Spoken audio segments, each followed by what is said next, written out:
Our family bought this mower 38 years ago, brand new, and I'm going to show you what we do each spring to maintain it and keep it running well. Let's get started. First thing I do is charge the battery. And actually what I do to maintain the battery is once a month or so, I put a little 2 amp charger on it, let it run for 24 hours, and it keeps my battery in good condition.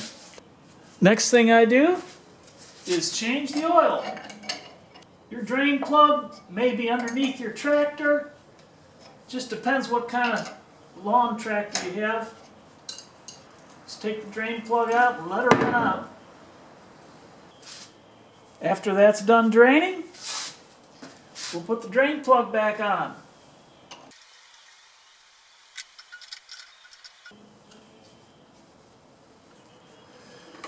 And we'll pull the dipstick out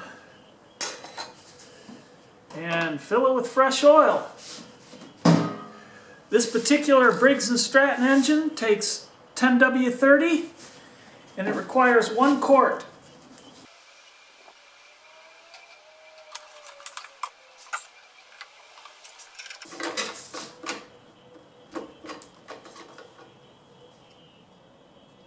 Perfect. Next, I like to clean the air filter or install a new air filter if you need one.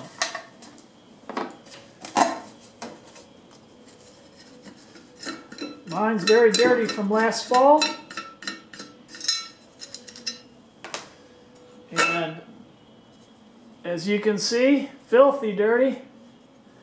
And I can just take this off, clean it.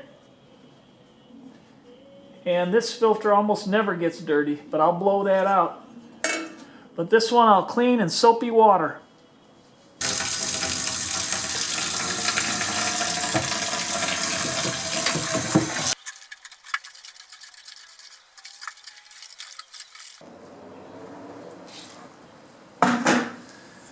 And I take it and rinse it out. Now we'll let that dry, and while we're doing that, we'll check the tire pressure. Written on the side wall of your tire is how many PSI, pounds per square inch, your tires take. These take 14.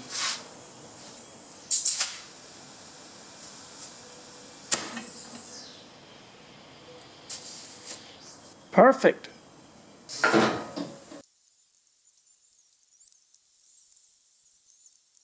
And if you don't have an air compressor, you can just pump up your tires with your bicycle pump. And we'll blow our air filter out. Like I said, the design of this air filter with that sponge cover over it, this shouldn't be dirty. But I'll show you a way to check it. Just hold a light or hold it up to the sun and look, and if you can see it looks nice and clean like this one, you don't need to change it. Our foam filter is dry. We can reinstall it and put it back on the mower. You also want to check inside to here and make sure there's no debris in there. If there is, I recommend you first put your choke on. That'll keep your carburetor, anything from dropping down in there. Take your rag, wipe it out. This one is dirty. Put your filter in. Cover back on. Tighten that down. The other cover.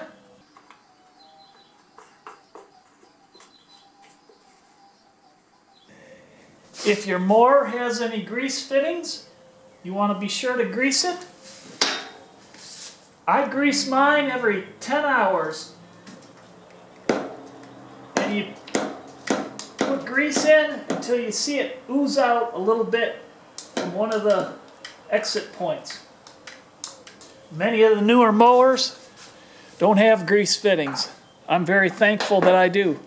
And you keep it greased and you won't have to change bearings.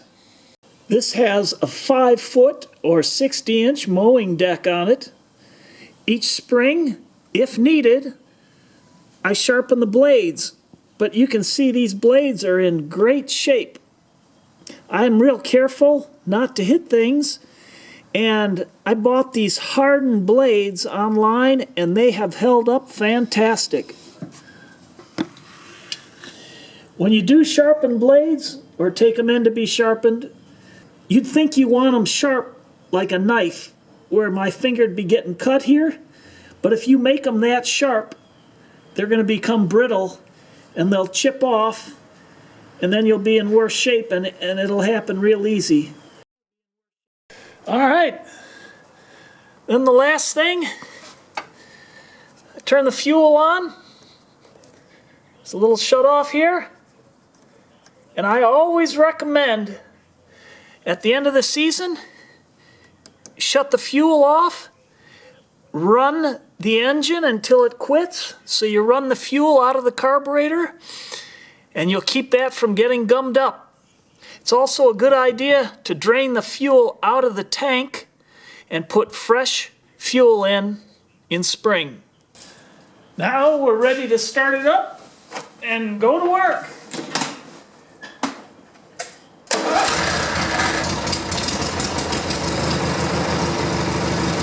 If this video was a help to you, give it a thumbs up. If you haven't already, please consider subscribing. And I look forward to helping you with other projects online.